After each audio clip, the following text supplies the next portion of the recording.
Hello everyone, চ্যানেলে আর একটা নতুন ভিডিওতে আপনাদের সকলকে জানাই স্বাগতম।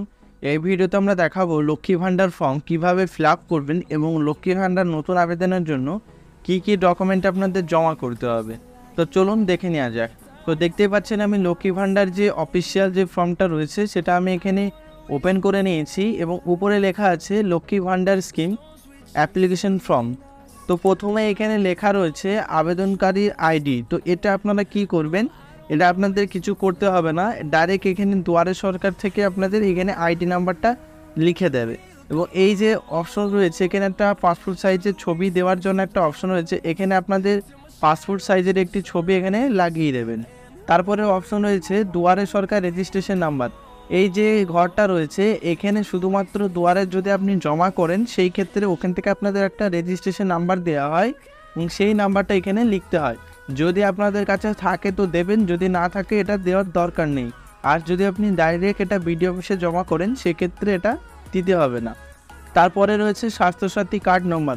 স্বাস্থ্যসাথী কার্ড যেটা আপনাদের ইউআরএর নাম্বার আছে সেই ইউআরএর নাম্বারটা এখানে আপনি এন্ট্রি করবেন পুরো এই ঘরটাই। তারপরে নিচের ঘরে আপনাদের এখানে প্রত্যেকটা ঘরে একটি একটি অক্ষর করে আপনার আধার নাম্বারটা এখানে লিখে দেবেন। তারপরে ভিউয়ার্স এখানে অপশন রয়েছে ফার্স্ট নেম। এখানে আপনাদের যে প্রথম নামটা রয়েছে সেই নামটা আপনি এর মধ্যে দেবেন এবং যদি আপনাদের মিডল নাম থাকে সেই ক্ষেত্রে আপনি মিডল নেমের জায়গাতেই দেবেন এবং আপনাদের লাস্ট নেম যেটা রয়েছে সেটা আপনি এখানে দিয়ে দেবেন। তারপর আপনাদের একটা অ্যাক্টিভ মোবাইল নাম্বার দেবেন, যে মোবাইল নাম্বারটা দিয়ে পরবর্তী সময় আপনার লক্ষ্মী ভাণ্ডার স্কিম যে হলো কি হলো না সেটা আপনি চেক করতে পারবেন। তারপর রয়েছে এখানে ইমেল আইডি। ইমেল আইডি যদি আপনি দিতে চান তো দিতে পারেন, যদি না থাকে দেওয়ার কোনো দরকার নেই।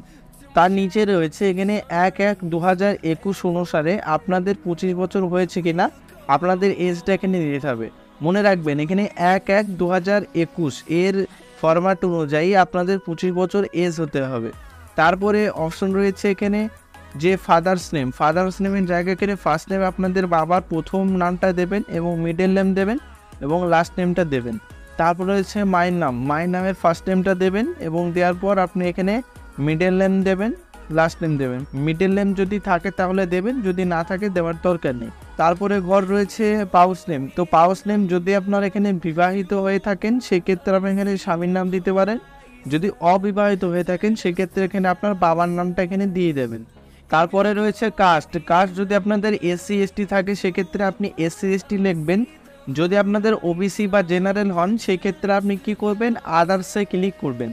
আদার্সে ক্লিক করে এখানে আপনাদের কি ক্যাটাগরি সেটা আপনি দিয়ে দেবেন, যে জেনারেল কিনা বা ওবিসি কিনা সেটা আপনি এখানে দিয়ে দেবেন। তারপর নিচে রয়েছে এখানে ডিস্ট্রিক্ট, স্টেট, এটা অটোমেটিক লেখা থাকবে আপনাদের। যে তারপরে ডিস্ট্রিক্টটা রয়েছে সেই ডিস্ট্রিক্টের নামটা আপনি এখানে লিখবেন। তার নিচে রয়েছে পুলিশ স্টেশন, মানে আপনাদের থানার নামটা এখানে লিখে দেবেন। মনে রাখবেন ফর্মটি যখন ফিল আপ করবেন তখন বাংলাতে ফিল আপ করবেন না। বাংলাতে ফিল আপ করলে যখন আপনাদের ফর্মটা এন্ট্রি করা হয় তখন অনেক সময় প্রবলেম হতে পারে, তার জন্য এখানে পুরো আপনার ইংরেজিতে ফিল আপ করবেন। তারপর রয়েছে এখানে ব্লক বা পৌরসভা। তো এখানে আপনাদের যে ব্লক বা পৌরসভার নামটা এখানে দেবেন। তারপরে জিপি নাম্বার বা ওয়ার্ড নাম্বার, আপনাদের যদি ওয়ার্ড নাম্বার জানা থাকে তো ওয়ার্ড নাম্বার দেবেন, যদি না থাকে সেক্ষেত্রে আপনাদের গ্রাম পঞ্চায়েতের নামটা আপনি দেবেন। তারপরে রয়েছে গ্রাম, তারপর আপনাদের গ্রামের নামটা দেবেন এবং গ্রামের নাম দেওয়ার পর নিচে রয়েছে হাউস বা বাড়ির নাম্বার। দেখতে পাচ্ছেন এখানে স্টার মার্ক দেওয়া নেই, মানে এটা না দিলেও হবে, এখানে আপনার দেওয়ার দরকার নেই। যদি জানা থাকে দেবেন, যদি না জানা থাকে দেওয়ার দরকার নেই, যেহেতু এখানে স্টার মার্ক দেওয়া নেই।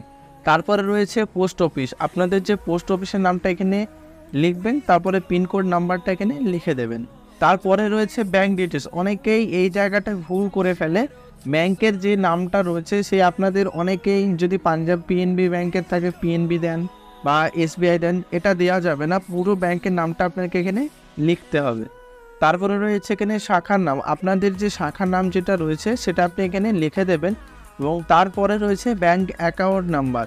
তো এটা আপনি খুব ভালোভাবে এটা এখানে লিখবেন। তারপরে রয়েছে আইএফএসসি কোড। তো আইএফএসসি কোড যেটা আছে এটা আপনার দেখবেন ব্যাংকের পাসবুকে আপনাদের লেখা আছে এবং সেটা দেখে আপনি এখানে লিখবেন। তার নিচে রয়েছে এখানে পাসপোর্ট সাইজের ফটো, যদি আপনি এখানে দিতে হবে তার জন্য এখানে একটা রাইট চিহ্ন দেবেন এবং নিচে আপনাদের রয়েছে স্বাস্থ্যসাথী কার্ড যেটা রয়েছে এখানেও একটা রাইট চিহ্ন দিয়ে দেবেন। তারপরে রয়েছে আধার কার্ডের ফটোকপি, এটাও যেহেতু দেওয়া হচ্ছে তার জন্য এখানে রাইট চিহ্ন দিয়ে দেবেন। যদি SC/ST কার্ড যদি আপনাদের এখানে থাকে সেক্ষেত্রে আপনি এখানে রাইট দেবেন, যদি না থাকে তাহলে এখানে ক্রস চিহ্ন দিয়ে দেবেন এবং তার নিচে রয়েছে ব্যাঙ্ক অ্যাকাউন্ট, পাসবুক বা চেকবুক, তো এখানে একটা টিক দিয়ে দেবেন। অন্যান্য যদি কোনো ডকুমেন্ট দেন সেক্ষেত্রে এখানে অন্যান্যর ওপর টিক দিতে পারেন, যদি না দেন সেক্ষেত্রে এখানে দেওয়ার দরকার নেই। তো এইভাবে খুব সহজে আপনি আপনার লক্ষ্মী ভাণ্ডার ফর্মটা ফিল আপ করতে পারবেন। তো ভিউয়ার্স, আজকের এই ছোট্ট ভিডিওটা যদি আপনার একটু ভালো লাগে অবশ্যই আমাদের চ্যানেলটি লাইক, শেয়ার, কমেন্ট এবং সাবস্ক্রাইব করতে ভুলবেন না। ধন্যবাদ।